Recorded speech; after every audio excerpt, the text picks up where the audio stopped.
ಬಂಟ್ವಾಳ ವಿಧಾನಸಭಾ ಕ್ಷೇತ್ರದ ಮತದಾನ ಪ್ರಕ್ರಿಯೆ ಈ ಸಂದರ್ಭದಲ್ಲಿ ಬಂಟ್ವಾಳ ಕ್ಷೇತ್ರದ ಅಭ್ಯರ್ಥಿ ಕಾಂಗ್ರೆಸ್ ಪಕ್ಷದ ಅಭ್ಯರ್ಥಿ ಜೊತೆಗೆ ಜಿಲ್ಲಾ ಉಸ್ತುವಾರಿ ಸಚಿವರು ಹಾಲಿ ಶಾಸಕರು ಆದಂಥ ರಮಾನಾಥ್ ರೈ ಅವರು ಮತದಾನ ಮಾಡಿದ್ದಾರೆ। ಈ ಸಂದರ್ಭದಲ್ಲಿ ಬಂಟ್ವಾಳದ ಕಳ್ಳಿಗೆಯ ಶಾಲೆಯಲ್ಲಿ ಅವರು ಮತದಾನ ಮಾಡಿದ್ದಾರೆ ಅನ್ನುವಂಥ ಒಂದು ಮಾಹಿತಿ ಇರುವಂಥದ್ದು। ಬಂಟ್ವಾಳ ವಿಧಾನಸಭಾ ಕ್ಷೇತ್ರ ಈಗಾಗಲೇ ಒಂದಷ್ಟು ಆಕರ್ಷಣೆಗೆ ಒಳಗಾಗಿರುವಂಥದ್ದು। ಇಲ್ಲಿ ಈಗಾಗಲೇ ವಿವಿಧ ಅಂದರೆ ಇಲ್ಲಿ ಕಾಂಗ್ರೆಸ್ ಪಕ್ಷದ ಅಭ್ಯರ್ಥಿಯಾಗಿ ರಮಾನಾಥ್ ರೈ ಅವರು ಸ್ಪರ್ಧೆ ಮಾಡ್ತಾ ಇದ್ದಾರೆ ಅನ್ನುವಂಥ ಒಂದು ಮಾಹಿತಿ ಕೂಡ ಇದೆ। ಈಗಾಗಲೇ ಬಂಟ್ವಾಳ ಕ್ಷೇತ್ರದಲ್ಲಿ ಕಾಂಗ್ರೆಸ್ ಪಕ್ಷದ ಅಭ್ಯರ್ಥಿ ಹಾಲಿ ಶಾಸಕರಾಗಿ ರಮಾನಾಥ್ ರೈ ಅವರು ಅಲ್ಲಿ ಕಳ್ಳಿಗೆಯ ಶಾಲೆಯಲ್ಲಿ ಮತದಾನವನ್ನು ಮಾಡಿದ್ದಾರೆ ಅಂತನ್ನುವಂಥದ್ದು। ಅವರು ತಮ್ಮ ಬೆಂಬಲಿಗರ ಜೊತೆ ಬಂದು ಮತದಾನವನ್ನು ಮಾಡಿದ್ದಾರೆ। ಕಳ್ಳಿಗೆಯ ಶಾಲೆಯಲ್ಲಿ ಬೆಳಿಗ್ಗೆ ಅವರು ಮತದಾನ ಮಾಡಿರುವಂಥದ್ದು। ಅವರ ರಮಾನಾಥ್ ರೈ ಅವರ ಮನೆ ಇರುವಂಥದ್ದು ಬಂಟ್ವಾಳ ವಿಧಾನಸಭಾ ಕ್ಷೇತ್ರಕ್ಕೆ ಸಂಬಂಧಪಟ್ಟಂಥ ಕಳ್ಳಿಗೆ ಗ್ರಾಮದಲ್ಲಿ ಭಾಳ ವರ್ಷಗಳಿಂದ ಅವರು ಅಲ್ಲೇ ನೆಲೆಸಿದ್ದಾರೆ ಅಂತನ್ನುವಂಥದ್ದು। ಅವರ ಮೂಲತಃ ಮನೆ ಇರುವಂಥದ್ದು ಅಂದರೆ ಅವರ ಹಿಂದಿನ ಕೌಟುಂಬಿಕ ಮನೆ ಇರುವಂಥದ್ದು ಪೆರ್ನೆಯಲ್ಲಿ ಅಂತನ್ನುವಂಥದ್ದು। ರಮಾನಾಥ್ ರೈ ಅವರ ತಂದೆಯೂ ಕೂಡ ಪಂಚಾಯತ್ ಸದಸ್ಯರಾಗಿದ್ದರು, ಹಲವು ದಶಕಗಳ ಕಾಲ ಅವರು ಪೆರ್ನೆಯಲ್ಲಿ ಪಂಚಾಯತ್ ಅಧ್ಯಕ್ಷರು ಆಗಿದ್ದರು ಅನ್ನುವಂಥದ್ದು। ಅದರ ಜೊತೆಯಲ್ಲಿ ವಿದ್ಯಾರ್ಥಿ ಜೀವನವನ್ನು ಮುಗಿಸಿ ರಮಾನಾಥ್ ರೈಗಳು ಚುನಾವಣೆಗೆ ನಿಂತು ಇದು 5ನೇ ಬಾರಿ ಅವರು ಶಾಸಕರಾಗಿ ಈಗ ಆಯ್ಕೆಯನ್ನು ಬಯಸ್ತಾ ಇದ್ದಾರೆ। 8ನೇ ಬಾರಿ ಚುನಾವಣೆ ಸ್ಪರ್ಧೆ ಮಾಡೋದು ನನಗೆ ಭಾಳ ಆನಂದ ಆಗುತ್ತೆ, ಸಂತೋಷ ಆಗುತ್ತೆ। ನನ್ನ ಕ್ಷೇತ್ರದ ಜನ ನನ್ನನ್ನು ಇಷ್ಟು ಎತ್ತರಕ್ಕೆ ಬೆಳೆಸಿದ್ದಾರೆ। ಇದು ನನ್ನ ಸಾಮಾಜಿಕ ಬದುಕಿನಲ್ಲಿ ನನ್ನ ನಡವಳಿಕೆಗಳು, ನನ್ನ ನಡೆದು ಬಂದಿದ್ದಾರೆ, ನನ್ನ ನಿರ್ದಿಷ್ಟವಾದ ಸಿದ್ಧಾಂತ ಅದನ್ನು ಉಳಿಸಿಕೊಂಡು ಬಂದಿದ್ದೇನೆ। ಅದಕ್ಕಾಗಿ ಲೋಕಸಭಾ ಕ್ಷೇತ್ರಕ್ಕೆ ಸಂಬಂಧಪಟ್ಟ ಹಾಗೆ ಚುನಾವಣೆಯ ಮುಂಚಿನ ದಿನ ಕೆಲವು ಘಟನೆಗಳು ಎಲ್ಲ ನಡೆದಿದ್ದವು। ಕಾಂಗ್ರೆಸ್ ಬೆಂಬಲಿಗರ ಮೇಲೆ ಹಲ್ಲೆ ನಡೆಯುವಂಥ ಒಂದು ಪ್ರಯತ್ನಗಳು, ಹಲ್ಲೆ ನಡೆದಿರುವಂಥದ್ದು ಕೂಡ ಆಗಿತ್ತು ಮತ್ತು ವಿವಿಧ ಕಾರಣಗಳಿಗಾಗಿ ಅದು ಒಂದಷ್ಟು ಗುರುತಿಸಿಕೊಂಡಿತ್ತು ಬಂಟ್ವಾಳ ವಿಧಾನಸಭಾ ಕ್ಷೇತ್ರ। ಬಂಟ್ವಾಳ ವಿಧಾನಸಭಾ ಕ್ಷೇತ್ರದಲ್ಲಿ ಬಹಳ ಮುಖ್ಯವಾಗಿ ಜಿಲ್ಲಾ ಉಸ್ತುವಾರಿ ಸಚಿವ ರಮಾನಾಥ್ ರೈ ಅವರು ಸ್ಪರ್ಧಿಗಳು ಅಂತನ್ನುವಂಥದ್ದು। ಅವರ ಎದುರು ಸ್ಪರ್ಧಿಯಾಗಿ ಭಾರತೀಯ ಜನತಾ ಪಕ್ಷದ ಉಳಿಪಾಡಿಗುತ್ತು ರಾಜೇಶ್ ನಾಯ್ಕ್ ಅವರು ಸ್ಪರ್ಧೆಯನ್ನು ಮಾಡ್ತಾ ಇದ್ದಾರೆ ಅಂತನ್ನುವಂಥದ್ದು। ಎಸ್, ಇದು ಬಂಟ್ವಾಳದಲ್ಲಿ ರಮಾನಾಥ್ ರೈ ಅವರು ಮತದಾನ ಮಾಡಿರುವಂಥದ್ದು।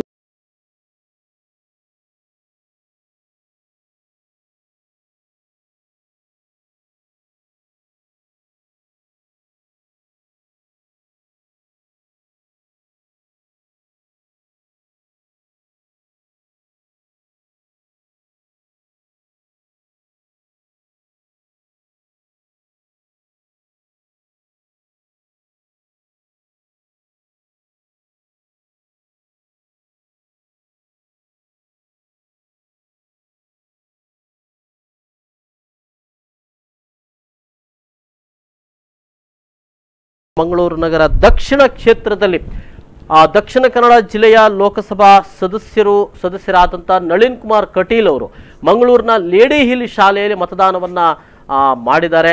ಅವರು ಮೂಲತಃ ಲೇಡಿ ಹಿಲ್ ಶಾಲೆಯಲ್ಲಿ ಮತದಾನ ಮಾಡಿರುವಂಥದ್ದು। ಮಂಗಳೂರು ಅಶೋಕನಗರದ ಹೊಯ್ಗೆಬೈಲ ನಿವಾಸಿ ಅವರು ನಳಿನ್ ಕುಮಾರ್ ಕಟೀಲ್ ಅವರು, ಹಾಗಾಗಿ ಅವರು ಮಂಗಳೂರಿನ ಲೇಡಿ ಹಿಲ್ ಶಾಲೆಯಲ್ಲಿ ಬೆಳಿಗ್ಗೆ ಮತದಾನವನ್ನು ಮಾಡಿದ್ದಾರೆ। ಇಲ್ಲಿ ದೃಶ್ಯಗಳನ್ನು ನೋಡ್ತಾ ಇದ್ದೇವೆ, ಏನು ಹೇಳಿದ್ದಾರೆ ಕೇಳೋಣ।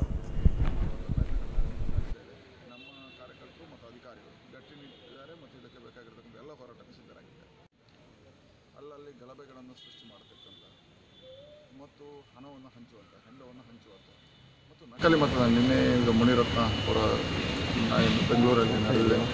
ಈ ರೀತಿಯ ಪ್ರಕ್ರಿಯೆಗಳು ಅಲ್ಲಲ್ಲಿ ನಡೀತದೆ, ಉಳ್ಳಾಳದಲ್ಲೂ ನಡೆದಿದೆ। ಹಾಗಾಗಿ ಇವತ್ತು ಸೋಲಿನ ಭೀತಿಯಲ್ಲಿ ಯಾವುದೇ ಕೆಳಗಿನ ಮಟ್ಟ ಇಳಿಲಿಕ್ಕೆ ಹೆಸದೇ ಇರತಕ್ಕಂಥ ಪಾರ್ಟಿ ಕಾಂಗ್ರೆಸ್। ಹಾಗಾಗಿ ಇವತ್ತು ಹಣ ಹೆಂಡ ಹಂಚುವಂಥದ್ದು 16 ಕಡೆಗಳಲ್ಲಿ ಕಾಂಗ್ರೆಸ್ ಹಣ ಗಳಿಸಿದ್ದಾರೆ।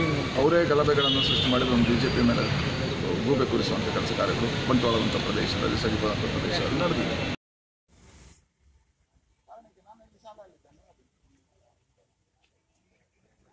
ಮತದಾನ ಮಾಡೋದು ಈಗಾಗಲೇ ನಾವು ಚುನಾವಣಾ ಆಯೋಗಕ್ಕೆ ಹೇಳಿದ್ದೇವೆ, ಜಿಲ್ಲಾಧಿಕಾರಿಗಳು ಕಟ್ಟುನಿಟ್ಟಿನ ಕ್ರಮ ತಗೊಂಡಿದ್ದಾರೆ, ಅದಾಗಿಯೂ ಮಾಡುವಂಥ ಪ್ರಯತ್ನಗಳು ನಡೀತಾ ಇದೆ। ನಮ್ಮ ಕಾರ್ಯಕರ್ತರು ಮತ್ತು ಅಧಿಕಾರಿಗಳು ಗಟ್ಟಿ ನಿಂತಿದ್ದಾರೆ ಮತ್ತು ಇದಕ್ಕೆ ಬೇಕಾಗಿರತಕ್ಕಂಥ ಎಲ್ಲ ಹೋರಾಟಕ್ಕೆ ಸಿದ್ಧರಾಗಿದ್ದಾರೆ। ಅಲ್ಲಲ್ಲಿ ಗಲಭೆಗಳನ್ನು ಸೃಷ್ಟಿ ಮಾಡತಕ್ಕಂಥ ಮತ್ತು ಹಣವನ್ನು ಹಂಚುವಂಥ ಹೆಂಡವನ್ನು ಹಂಚುವಂಥ ಮತ್ತು ನಕಲಿ ಮತದಾನ ನಿನ್ನೆ ಈಗ ಮುನಿರತ್ನ ಅವರ ಬೆಂಗಳೂರಲ್ಲಿ ನಡೆದಿದೆ. ಈ ರೀತಿಯ ಪ್ರಕ್ರಿಯೆಗಳು ಅಲ್ಲಲ್ಲಿ ನಡೀತದೆ, ಉಳ್ಳಾಳದಲ್ಲೂ ನಡೆದಿದೆ. ಹಾಗಾಗಿ ಇವತ್ತು ಸೋಲಿನ ಭೀತಿಯಲ್ಲಿ ಯಾವುದೇ ಕೆಳಗಿನ ಮಟ್ಟ ಇಳಿಲಿಕ್ಕೆ ಹೆಸರೇ ಇರತಕ್ಕಂಥ ಪಾರ್ಟಿ ಕಾಂಗ್ರೆಸ್. ಹಾಗಾಗಿ ಇವತ್ತು ಹಣ ಹೆಂಡ ಹಂಚುವಂಥದ್ದು 16 ಕಡೆಗಳಲ್ಲಿ ಕಾಂಗ್ರೆಸ್ಗೆ ಹಣ ಗಳಿಸಿದ್ದಾರೆ. ಅವರೇ ಗಲಭೆಗಳನ್ನು ಸೃಷ್ಟಿ ಮಾಡಿದ ಒಂದು BJP ಮೇಲೆ ಗೂಬೆ ಕೂರಿಸುವಂಥ ಕೆಲಸ ಕಾರ್ಯಗಳು ಬಂಟ್ವಾಳದಂಥ ಪ್ರದೇಶದಲ್ಲಿ, ಸರಿಪದಂಥ ಪ್ರದೇಶದಲ್ಲಿ ನಡೆದಿದೆ.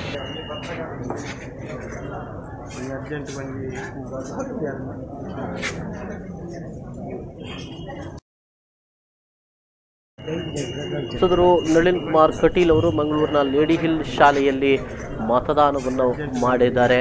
ಈಗಾಗಲೇ ಅವರು ಅಭಿಪ್ರಾಯವನ್ನು ವ್ಯಕ್ತಪಡಿಸ್ತಾ ಅಲ್ಲಲ್ಲಿ ಗಲಭೆಗಳನ್ನು ನಡೆಸುವ ಮೂಲಕ ಆ ಕೆಳಗಿನ ಮಟ್ಟದ ಮತದಾನವನ್ನು ತಡೆಯುವಂಥ ಪ್ರಯತ್ನವನ್ನು ಕಾಂಗ್ರೆಸ್ ಪಕ್ಷ ಮಾಡ್ತಾ ಇದೆ, ಅದನ್ನು BJP ಮೇಲೆ ಗೂಬೆ ಕೂರಿಸುವ ಪ್ರಯತ್ನವನ್ನು ಮಾಡ್ತಾ ಇದೆ ಅನ್ನೋ ಅಭಿಪ್ರಾಯವನ್ನು ಕೂಡ ವ್ಯಕ್ತಪಡಿಸಿದ್ದಾರೆ. ಮಂಗಳೂರಿನ ಲೇಡಿ ಹಿಲ್ ಶಾಲೆಯಲ್ಲಿ ಅವರು ಮತದಾನವನ್ನು ಮಾಡಿ ಅಭಿಪ್ರಾಯವನ್ನು ವ್ಯಕ್ತಪಡಿಸಿದ್ದಾರೆ. ಮಂಗಳೂರಿನ ಲೋಕಸಭಾ ಸದಸ್ಯರು ಅವರು ಮೂಲತಃ ಸುಳ್ಯದವರು, ಆನಂತರ ಅವರು ಕಟೀಲ್ನಲ್ಲಿ ವಾಸ್ತವ್ಯವನ್ನು ಮಾಡ್ತಾರೆ. ಆದರೆ ಲೋಕಸಭಾ ಸದಸ್ಯರಾದ BJP ಮುಖಂಡರಾದ ಬಳಿಕ ಅವರು ಮಂಗಳೂರಿಗೆ ಬರ್ತಾರೆ. ಮಂಗಳೂರಿನ ಅಶೋಕನಗರದ ಹೊಯ್ಗೆಬನ್ನ ನಿವಾಸಿ ಕೂಡ ಆಗಿದ್ದಾರೆ ನಳಿನ್ ಕುಮಾರ್ ಕಟೀಲ್. ಲೋಕಸಭಾ ಸದಸ್ಯರು ಮಂಗಳೂರಿನ ಲೇಡಿ ಹಿಲ್ ಶಾಲೆಯಲ್ಲಿ ಅವರು ಮತದಾನವನ್ನು ಮಾಡಿದ್ದಾರೆ. ಈಗಾಗಲೇ ಬಂದಿರುವಂಥ ಮಾಹಿತಿಯ ಪ್ರಕಾರ ಅಲ್ಲಲ್ಲಿ ಬಿರುಸಿನ ಮತದಾನ ನಡೀತಾ ಇದೆ. ಬೆಳಗಿನ ಜಾವದಲ್ಲೇ ಮತದಾರರು ಸಾಲು ನಿಂತು ಮತದಾನ ಪ್ರಕ್ರಿಯೆಯಲ್ಲಿ ಪಾಲ್ಗೊಂಡಿದ್ದಾರೆ. ಕೆಲವೆಡೆಗಳಲ್ಲಿ ಇನ್ನೂ ತಯಾರಿ ಅಂದರೆ ಸಿಬ್ಬಂದಿಗಳು ತಯಾರಿ ನಡೆಸುವ ಸಂದರ್ಭದಲ್ಲೇ ಮತದಾರರು ಬಂದು ಸಾಲುಗಟ್ಟಿ ನಿಂತಿದ್ದರಂತೆ. ಅಂದರೆ ಇಂತಹ ಸಂದರ್ಭದಲ್ಲಿ ಸಾಲುಗಟ್ಟಿ ಅಲ್ಲಿ ಮತದಾರರು ಬಂದ ಕೂಡಲೇ ಅವಕಾಶ ಮಾಡಿಕೊಡುವಂಥ ಪ್ರಯತ್ನಗಳು ಕೂಡ ಮಾಡಲಾಗಿದೆ. ಅಂದರೆ 7 ಗಂಟೆಯೇ ಆಗಬೇಕು ಅಂತ ಕಾದು ಕೂತ್ಕೊಳ್ಳಿಲ್ಲ. ಕೆಲವೆಡೆಗಳಲ್ಲಿ ಬೇಗನೆ ಮತದಾನಕ್ಕೆ ಅವಕಾಶವನ್ನು ಕೂಡ ಮಾಡಿಕೊಡಲಾಗಿದೆ ಅಂತ ಅನ್ನುವಂಥದ್ದು. ಅದೇ ರೀತಿಯಲ್ಲಿ ಕಾರ್ಕಳದಲ್ಲಿ 20 ಭಾಗಗಳಲ್ಲಿ ಮತಯಂತ್ರಗಳು ಮೊದಲು ಕೈಕೊಟ್ಟಿತ್ತು, ಅದನ್ನು ಮತ್ತೆ ತೆರವುಗೊಳಿಸಿ ಹೊಸ ಮತಯಂತ್ರಗಳನ್ನು ಅಳವಡಿಸುವಂಥ ಮತ್ತು ಅಥವಾ ರಿಪೇರಿ ಮಾಡುವಂಥ ಕಾರ್ಯಾಚರಣೆಗಳು ಕೂಡ ನಡೆದಿತ್ತು. ಇನ್ನು ಗಂಗೊಳ್ಳಿಯಿಂದ ಉಡುಪಿ ವಿಧಾನಸಭಾ ಕ್ಷೇತ್ರಕ್ಕೆ ಸಂಬಂಧಪಟ್ಟ ಹಾಗೆ ಅಲ್ಲಿ ನಡೆದಿರುವಂಥ ಪರೇಶ್ ಮೇಸ್ತಾ ಅವರ ಒಂದು ಭಾವಚಿತ್ರ ಅಳವಡಿಸಿದ ಹಿನ್ನೆಲೆಯಲ್ಲಿ ಅದೊಂದು ಘರ್ಷಣೆ ಉಂಟಾಗಿತ್ತು. ಆದರೆ ಅಧಿಕಾರಿಗಳು ತೆರವುಗೊಳಿಸುವ ಮೂಲಕ ಘರ್ಷಣೆಯನ್ನು ಕೂಡ ತಿಳಿಗೊಳಿಸಿದ್ರು ಅನ್ನುವ ಅಭಿಪ್ರಾಯಗಳು. ಓಕೆ, ಈಗ ಹಿರಿಯ ಪತ್ರಕರ್ತರು ರಮೇಶ್ ಪೆರ್ಲಾ ಅವರು ನಮ್ಮ ಜೊತೆಗೆ ನೇರ ಸಂಪರ್ಕದಲ್ಲಿದ್ದಾರೆ, ಮಾಹಿತಿ ಪಡೆಯೋಣ. ನಮಸ್ಕಾರ. ನಮಸ್ತೆ ರಾಮದಾಸ್. ಈ ಬಾರಿಯ ಚುನಾವಣೆ ಸಂದರ್ಭದಲ್ಲಿ ಒಂದಷ್ಟು ಫ್ಲೆಕ್ಸ್ಗಳು, ಬ್ಯಾನರ್ಗಳು ರಾರಾಜಿಸದೆ ಇದ್ದರೂ ಇವತ್ತಿನ ಚುನಾವಣಾ ವಾತಾವರಣವನ್ನು ಚುನಾವಣಾ ಆಯೋಗ ಒಂದು ಪ್ರಜಾಪ್ರಭುತ್ವ ಹಬ್ಬ, ಅದೊಂದು ಮದುವೆಯ ಮನೆಯಂತೆ ಆಗಬೇಕು ಅನ್ನೋದು ಪ್ರಯತ್ನವನ್ನು ಮಾಡಿರುವಂಥದ್ದು. ಇಲ್ಲಿವರೆಗೆ ಚುನಾವಣಾ ಆಯೋಗ ಮಾಡಿದ ಪ್ರಯತ್ನಗಳು ಮತದಾರರನ್ನ ಒಂದು ಅತಿ ಹೆಚ್ಚಿನ ಸಂಖ್ಯೆಯಲ್ಲಿ ಮತಗಟ್ಟೆಗೆ ಬರಲಿಕ್ಕೆ ಬೇಕಾದಂಥ ಇದು ಮಾಡಲಾಗಿದೆಯಾ? ಎಷ್ಟು ಪ್ರತಿಶತ ಮತ ಆಗಬಹುದು? ಕಳೆದ ಬಾರಿಗಿಂತ ಹೆಚ್ಚು ಮತದಾನ ಆಗುವಂಥ ಸಾಧ್ಯತೆಗಳು ಇದೆಯಾ? ರಮೇಶ್ ಪೆರ್ಲಾ ಅವರೇ, ಹೇಗೆ? ಅಲ್ಲ, ಈ ಬಾರಿ ಸ್ವಲ್ಪ ಪರ್ಸೆಂಟ್ ಮತದಾನ ಹೆಚ್ಚು ಆಗ್ಬಹುದು. ಯಾಕಂದ್ರೆ ನೋಡಿ, ಈ ಬಹಿರಂಗ ಪ್ರಚಾರ, ಫ್ಲೆಕ್ಸ್ ಹಾಕೋದು, ಈ ತರದ ಅಬ್ಬರದ ಪ್ರಚಾರ ಯಾವಾಗ ನಿಂತಿದ್ದ ಫಸ್ಟ್ ನಿಂತ ಆ ವರ್ಷದ ಚುನಾವಣೆಯಲ್ಲಿ ಮತದಾನ ಕಡಿಮೆ ಆಗಿತ್ತು. ಯಾಕಂದ್ರೆ ತುಂಬಾ ಜನರಿಗೆ ಅದು ತಲುಪಲಿರಲಿಲ್ಲ ವೋಟ್ ಆಗ್ತಾ ಇರುವಂತ ವಿಚಾರ. ಸೊ ಜನರಿಗೆ ತಲುಪಬೇಕು ಮತ್ತೆ ಅವ್ರ ಹತ್ರ ಒಂದು ಉತ್ಸಾಹ ಮೂಡಿಸಬೇಕೆನ್ನುವ ಕಾರಣಕ್ಕಾಗಿ ಬೇರೆ ಬೇರೆ ರೀತಿಯ ಪ್ರಚಾರ, ಅಂದ್ರೆ ಬಹುಮಾಧ್ಯಮ, ಬರೀ ಟಿವಿ ಮೀಡಿಯಾ ಅಲ್ಲ, ಅವರ ಮನೆಗೆ ಹೋಗುವುದು ಅಥವಾ ಮತಗಟ್ಟೆ ಸಿಂಗರಿಸುವ ವಿಚಾರವಾಗ್ಲಿ, ಜಿಲ್ಲಾಧಿಕಾರಿ ಕಚೇರಿಯನ್ನು ಸಿಂಗರಿಸುವುದಾಗ್ಲಿ, ಅಂದ್ರೆ ಅದೊಂದು ಜನರಿಗೆ ಏನು ಆಗ್ತಾ ಇದೆ, ಒಂದು ನಮ್ಮ ಪ್ರಜಾಪ್ರಭುತ್ವ ಇದರಲ್ಲಿ ಮಹತ್ವದ ದಿನ ಇವತ್ತು. ಆದ್ದರಿಂದ ನಾವೆಲ್ಲ ಅದರಲ್ಲಿ ಪಾಲ್ಗೊಳ್ಳಬೇಕನ್ನುವಂತ ಒಂದು ಜನರಲ್ಲಿ ಹುಮ್ಮಸ್ಸು ಬರ್ಲಿಕ್ಕೆ ಬೇಕಾಗಿ ಈ ಜಿಲ್ಲಾಡಳಿತ ಮತ್ತು ಈ ಸ್ವೀಪ್ ಅಂತ ಒಂದು ಏನು ಕಮಿಟಿ ಇದೆ, ಜನರಲ್ಲಿ ಅರಿವು ಮೂಡಿಸುವಂತದ್ದು.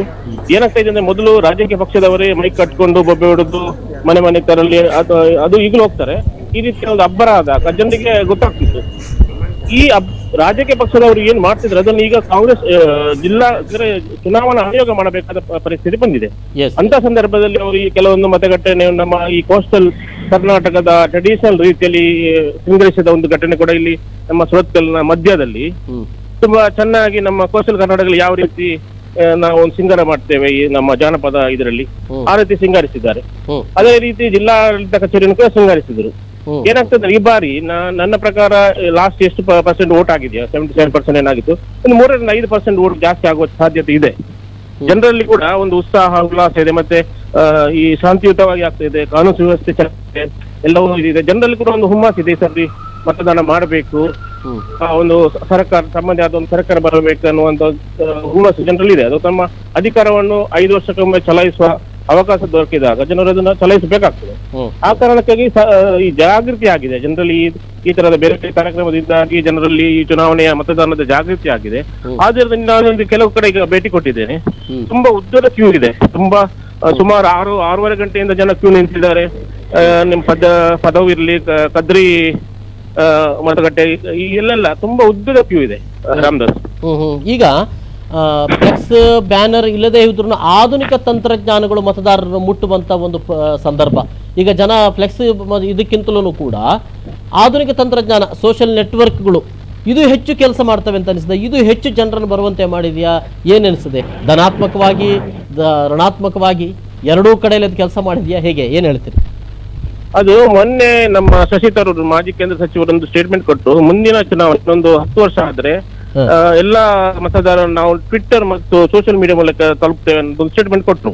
ನೆಕ್ಸ್ಟ್ 10 years ಅಲ್ಲಿ ನೋಡಿ, ಲಾಸ್ಟ್ ಎಲೆಕ್ಷನ್ ಆದಾಗ ಒಂದು ಸಮೀಕ್ಷೆ ಪ್ರಕಾರ ನಮ್ಮ 224 ಕ್ಷೇತ್ರದಲ್ಲಿ ಒಂದು 35 ಕ್ಷೇತ್ರ ಸೋಷಿಯಲ್ ಮೀಡಿಯಾದಿಂದ ಆಕರ್ಷಣೆ ಆಗುವ, ಸೋಷಿಯಲ್ ಮೀಡಿಯಾ ಮೂಲಕ ಜನರು ತಲುಪುವಂತ ಕ್ಷೇತ್ರ ಆಗಿತ್ತು, ಮತ್ತೆ ಪರಿಣಾಮ ಬೀರುವಂತ ಕ್ಷೇತ್ರ ಆಗಿತ್ತು ಎಂದು ಪರಿಗಣಿಸಲಾಗಿತ್ತು.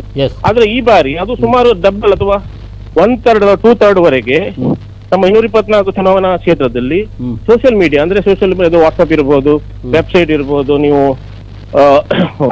ಟೆಲಿಫೋನ್ ಅಂದ್ರೆ ಸ್ಮಾರ್ಟ್ ಫೋನ್ ಮೂಲಕ ಜನರಿಗೆ ಮಾಹಿತಿ ಕೊಡುವಂತಾಗಿರ್ಬೋದು, ನೇರವಾಗಿ ವಿದ್ಯಾರ್ಥಿಯವರಿಗೆ ಫೋನ್ ಮಾಡಿ ಸಹಾಯ ಮಾಡುವುದಾಗಿರ್ಬೋದು, ಫೇಸ್ಬುಕ್ ಅಲ್ಲಿ ಬೇರೆ ಬೇರೆ ಬೇರೆ ರೀತಿಯ ಪ್ರಚಾರ ಹಾಕೋದು, ಅವರ ಸಾಧನೆಯನ್ನು ಹಾಕೋದು, ಅವ್ರಿಗೆ ಏನ್ ಕೆಲಸ ಮಾಡ್ತಿರೋದನ್ನ ಹಾಕೋದು, ಇದು ಒಂದು ಸೈಜಬಲ್ ಜನರನ್ನು ಈಗ ತಲುಪ್ತಾ ಇದೆ. ಯಾಕಂದ್ರೆ ಈಗ ನಮ್ಮ ಪಾಪ್ಯುಲೇಷನ್ ನ ಸುಮಾರು ದೊಡ್ಡ ಪ್ರಮಾಣದಲ್ಲಿ ಸ್ಮಾರ್ಟ್ ಫೋನ್ ಹೊಂದಿದ್ದಾರೆ. ಮತ್ತೆ ನಮ್ಮ ಹೆಚ್ಚಿನ ಮತದಾರರು ಯುವಕರು ಮತ್ತೆ ಯಂಗ್ ಜನರೇಷನ್ ಆಗಿರೋದ್ರಿಂದ 18 to 35 ಈ ಜನರು ಇವ್ರ ಹತ್ರ ಎಲ್ಲ ಸ್ಮಾರ್ಟ್ ಫೋನ್ ಇದೆ. ಅವ್ರು ಸೋಷಿಯಲ್ ಮೀಡಿಯಾ ಯೂಸ್ ಮಾಡ್ತಾರೆ. ಈಗೆಲ್ಲವೂ ಕೂಡ ನಮ್ಮ ಅಂಗೈಯಲ್ಲಿರೋದ್ರಿಂದ ಈ ತರದ ಈ ಟೆಕ್ನಾಲಜಿ ಡ್ರಿವನ್, ಈ ಡಿಜಿಟಲ್ ತಂತ್ರಜ್ಞಾನದ ಏನು ಮಾಧ್ಯಮ ಇದೆ, ಸೋಷಿಯಲ್ ಮೀಡಿಯಾ ಅಥವಾ ನ್ಯೂ ಮೀಡಿಯಾ ಅಂತ ನಾವೇನ್ ಮಾತಾಡ್ತೀವಿ, ಅದು ಬೇರೆ ಬೇರೆ ರೀತಿಯ ಇದರಲ್ಲಿರುತ್ತೆ. ಅವು ಖಂಡಿತವಾಗಿ ಜನರನ್ನು ತಲುಪಿದೆ ಮತ್ತು ಆ ಮೂಲಕ ಕೂಡ ಸಾಕಷ್ಟು ಜನ ಈ ಸಾರಿ ಮತದಾನಕ್ಕೆ ಬರಬಹುದು. ಅಂದ್ರೆ ಹೊರಗಿನ ವಾತಾವರಣವನ್ನು ನೋಡುವಾಗ ಯಾವುದೇ ರೀತಿಯಾದಂತ ಒಂದು ಪ್ರಕ್ರಿಯೆಯನ್ನು ಅದು ತೋರಿಸುವುದಿಲ್ಲ. ಆದ್ರೆ ಒಳಗಿಂದೊಳಗೆ ಏನೋ ನಡೀತಾ ಇದೆ ಅಂತ ಅನ್ನುವಂಥದ್ದು. ಅಂದ್ರೆ ಮತದಾನ ಮಾಡುವವರಿಗೆ, ಆ ಪಕ್ಷಕ್ಕೆ, ಅಭ್ಯರ್ಥಿಗಳಿಗೆ, ಇವಿಷ್ಟು ಜನರಿಗೆ, ಹೊರಗಿನಿಂದ ಬಂದವರಿಗೆ ಯಾವುದೇ ವಾತಾವರಣಗಳು ಗೋಚರಿಸುವುದಿಲ್ಲ ಅಂತ ಅನ್ನುವಂಥದ್ದು. ಸೊ ಇದು ಬಹಳ ಯಶಸ್ವಿ ಆದಂತ ಒಂದು ಕ್ರಮ ಅಂತ ಹೇಳ್ತೀರಾ? ಇದು ಸರಿಯಾಗಿರುವಂಥದ್ದು ಅಂತ ಹೇಳ್ತೀರಾ? ಹೇಗೆ? ಅಲ್ಲ, ಸರಿ ಅಂದ್ರೆ ಒಂದು ಏನಾಗ್ತಿದೆ, ಹಿಂದಿನ ಕಾಲದ ಪ್ರಚಾರ ಅಬ್ಬರ ಏನಿದೆ ಅಂದ್ರೆ ಅದು ಯಾರಿಗೆ ತಲುಪದವರಿಗೆ ಕೂಡ ಅದು ಒಂದು ಜನರಿಗೆ, ಒಂದು ಸಾಮಾನ್ಯ ಜನರಿಗೆ ಒಂದು ಸಮಸ್ಯೆ ಆಗ್ತಿತ್ತು. ನೋಡಿ, ಸಾರ್ವಜನಿಕ ಜಾಗದಲ್ಲಿ ನೀವು ಪಬ್ಲಿಕ್ ಪ್ಲೇಸಸ್ ಅಲ್ಲಿ ನೀವು ಪೋಸ್ಟರ್ ಹಾಕೋದು, ಅದು ಗಲೀಜು ಮಾಡೋದು ಒಂದು, ಆಮೇಲೆ ಶಬ್ದ ಮಾಡುವಂಥದ್ದು, ಆಮೇಲೆ ರಾತ್ರಿ ಹೊತ್ತಿನವರೆಗೂ ಅಂದ್ರೆ ಮೊದಲೆಲ್ಲ ನಾವು ಇಂದಿರಾ ಗಾಂಧಿ ಸಮಯದಲ್ಲಿ ನಾವು ಚಿಕ್ಕ ಹುಡುಗರಿದ್ದಾಗ 12 ಗಂಟೆ ರಾತ್ರಿಗೆಲ್ಲ ಸಾರ್ವಜನಿಕ ಸಭೆ ಆಗ್ತಿತ್ತು, ಮೈಕ್ ಇಟ್ಟು ಬೊಬ್ಬೆ ಹಿಡಿತಿದ್ರು, ಅದು ಸಾರ್ವಜನಿಕ ಸಮಸ್ಯೆ ಆಗ್ತಿತ್ತು. ನಾವು ಸಮಯ ಈಗ ಇತ್ತೀಚೆಗೆ ಏನಾಗ್ತದೆ ಅಂದ್ರೆ ಇವನು ಆದ ತರ ನಾವು ನಮ್ಮ ಒಂದು ನಾಗರಿಕ ಹಕ್ಕು ಈ ತರದ ಇದು ಬಂದಾಗ ಜನರ ಸೌಲಭ್ಯ ಅವರ ಇದನ್ನು ಕೂಡ ಗಮನಿಸಿ ಒಂದು 6 ಗಂಟೆವರೆಗೆ ಮಾತ್ರ ನೀವು ಮೈಕಲ್ಲಿ ಬೊಬ್ಬೆ ಹೊಡೆಯಿರಿ ಅನ್ನುವಂತ ಒಂದು ಪರಿಸ್ಥಿತಿ ಬಂದ ಮೇಲೆ ಇದೆಲ್ಲ ಕಂಟ್ರೋಲ್ ಆಯ್ತಾ. ಇದು ಕಂಟ್ರೋಲ್ ಆದಾಗ ಅದರ ಜಾಗದಲ್ಲಿ ಈ ಹೊಸ ಮೀಡಿಯಾ ಬಂತು.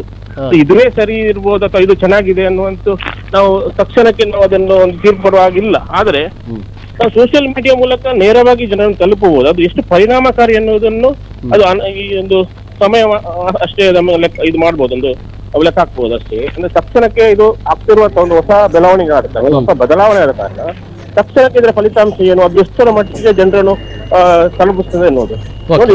ಸಾಮಾನ್ಯವಾಗಿ ಈ ಕೇಡರ್ ಬೇಸ್ಡ್ ಪಾರ್ಟಿ ಅಂತ ಹೇಳ್ತಾರೆ, ಈ ಬಿಜೆಪಿ ಆಗ್ಲಿ, ಸಿಪಿಎಂ, ಈ ಬಾಕ್ಸ್ ಪಾರ್ಟಿ ಆಗಲಿ, ಈ ಬಿಎಸ್ಪಿ ಆಗ್ಲಿ, ಈ ತರದ ಪಾರ್ಟಿ ಅವ್ರು ಏನ್ ಮಾಡ್ತಾರೆ ಅಂದ್ರೆ ಅವರು ಪ್ರತಿ ಮನೆಗೆ ಹೋಗಿ ಪ್ರತಿ ಒಂದು ಮನೆಯ ವೋಟರ್ಸ್ ಯಾರು, ಆ ಊರಿನ ವೋಟರ್ಸ್ ಎಷ್ಟು ಜನ ಇದ್ದಾರೆ, ಅವರ ರಾಜಕೀಯ ಒಲವು ಏನು, ಅವರ ಬೇಡಿಕೆ ಏನು, ಅವ್ರು ಯಾರಿಗೆ ವೋಟ್ ಹಾಕ್ತಾರೆ, ಇದರ ಮೇಲೆ ಅವರು ತುಂಬಾ ಮೈಕ್ರೋ ಮ್ಯಾನೇಜ್ಮೆಂಟ್ ಅಂತ ಅಂತಾರೆ ಇದಕ್ಕೆ. ಆ ಮೈಕ್ರೋ ಮ್ಯಾನೇಜ್ ಮೂಲಕ ಒಂದು ವೋಟ್ ಹಾಕಿಸುವಂತ ಒಂದು ವ್ಯವಸ್ಥೆ ಮಾಡ್ತಾರೆ. ಆಗ ಅವರಿಗೆ ಆ ಒಂದು ಕ್ಷೇತ್ರದಲ್ಲಿ ಯಾರು ಈ ಸಲ ಗೆಲ್ಬಹುದು ಅನ್ನುವಂಥದ್ದು ಸೂಚನೆ ಕೂಡ ದೊರೆಯುತ್ತದೆ.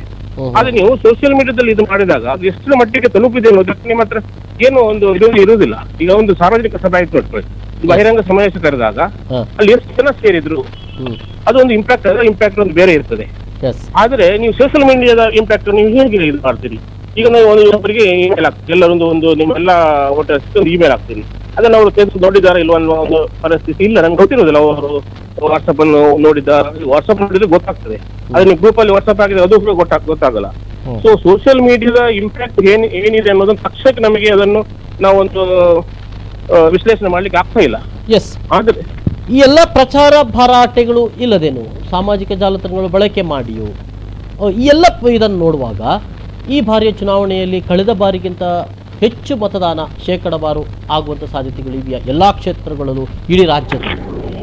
ಇಡೀ ರಾಜ್ಯದಲ್ಲಿ ಅಂದ್ರೆ ನನ್ನ ಪ್ರಕಾರ ಒಂದು 224ರಲ್ಲಿ 150 ಕ್ಷೇತ್ರದಲ್ಲಿ ಸೋಷಿಯಲ್ ಮೀಡಿಯಾ ಇಂಪ್ಯಾಕ್ಟ್ ಇದ್ದೇ ಇದೆ. ಅದು ತುಂಬಾ ಇದೆ. ಯಾಕಂದ್ರೆ ಈ ಅರ್ಬನೈಸ್ಡ್ ಏರಿಯಾ, ಆಮೇಲೆ ಸೆಮಿ ಅರ್ಬನೈಸ್ಡ್ ಏರಿಯಾದಲ್ಲಿ, ಮತ್ತೆ ಎಲ್ಲಿ ಯಂಗ್ ವೋಟರ್ಸ್ ಜಾಸ್ತಿ ಇದ್ದಾರೆ, ಮತ್ತೆ ಎಲ್ಲಿ ಈ ಟೆಕ್ನಾಲಜಿ ಏನು ಸೌಲಭ್ಯ ಜಾಸ್ತಿ ಇದೆ, ಅಂದ್ರೆ ನಿಮ್ಮ ಬ್ಯಾಂಡ್ ವಿಡ್ತ್ ಇರ್ಬೋದು, ಈ ರೀತಿಯ ಈ ಸೌಲಭ್ಯದ ಮೇಲೆ ಎಷ್ಟು ಪರ್ಸೆಂಟೇಜ್ ಆಫ್ ವೋಟರ್ಸ್ ಅನ್ನು ಈ ಸೋಷಿಯಲ್ ಮೀಡಿಯಾ ತಲುಪುತ್ತದೆ ಎನ್ನುವ ಇದರಲ್ಲಿ ಮತದಾನದ ಪ್ರಮಾಣ ಜಾಸ್ತಿ ಆಗ್ಬೋದು. 5ರಿಂದ 3ರಿಂದ 6% ಪರಿಣಾಮ ಆಗ್ಬಹುದು. ಯಾಕಂದ್ರೆ ನಿಮಗೆ ಸಾಕಷ್ಟು ಸುದ್ದಿ ಈಗ ಬೇರೆ ಯಾವುದೇ ಇದ್ರಲ್ಲಿ ಈಗ ನೀವು ಪ್ರಿಂಟ್ ಮಾಡಿ ಕರಪತ್ರ ಹಾಕ್ತಾರೆ, ಅದಕ್ಕೆ ಕಂಡೀಷನ್ಸ್ ಇದೆ, ನೀವು ಇಷ್ಟೇ ಹಾಕ್ಬೇಕು, ಅನುಮತಿ ಬೇಕು, ಈ ತರದ ಸಮಸ್ಯೆ ಇದೆ. ಆದ್ರೆ ನಿಮ್ಗೆ ಸೋಷಿಯಲ್ ಮೀಡಿಯಾದಲ್ಲಿ ನೀವು ಎಷ್ಟು ಟೆಕ್ಸ್ಟ್ ಬೇಕಾದ್ರೂ ಕೊಡ್ಬೋದು, ಎಷ್ಟು ಕೂಡ ಬೇಕಾದ್ರೂ ಹಾಕ್ಬೋದು, ಎಷ್ಟು ವಿಡಿಯೋ ಕೂಡ ಹಾಕ್ಬೋದು. ಸೊ ಈ ಸಂದರ್ಭದಲ್ಲಿ ನಿಮ್ಗೆ ಎಲ್ಲಾ ಮಾಹಿತಿಯನ್ನು ಒಬ್ಬ ಮತದಾರನಿಗೆ ಕೊಡ್ಲಿಕ್ಕೆ ಆಗ್ತದೆ. ಸೊ ಆಗ ಅವನು ಅದರಿಂದ ಆಕರ್ಷಿತ ಆಗಿ ಹೌದು ಈ ತರದ ಆಗ್ಬೇಕು, ಈ ತರದ ಅವ್ರು ಕೆಲಸ ಮಾಡಿದ್ದಾರೆ, ನಾವು ಈ ಸಲ ಓಟ್ ಹಾಕ್ಬೇಕು ಅನ್ನೋ ಒಂದು ಭಾವನೆ ಬಂದ್ರೆ ಆ ತರದ ಒಂದು ಪರ್ಸೆಂಟೇಜ್ ಸ್ಮಾಲರ್ 3 to 6% 10% ಜನ ಓಟ್ ಹಾಕ್ಬೋದು. ಆದ್ರಿಂದ ಈ ಸಲ ಮತದಾನ ಖಂಡಿತವಾಗಿ ಜಾಸ್ತಿ ಆಗ್ತದೆ. ಎಸ್, ಹೊರ ಊರಿನಿಂದ ಬರುವವರು, ತಮ್ಮ ತಾಯ್ನಾಡಿಗೆ ಬರುವವರು ಮತದಾನ ಮಾಡಲಿ ಪಾಲ್ಗೊಳ್ಳುವರು, ಒಂದೆಡೆ ಬಸ್ಸಿನ ದರಗಳು ಜಾಸ್ತಿ ಆಗೋದು,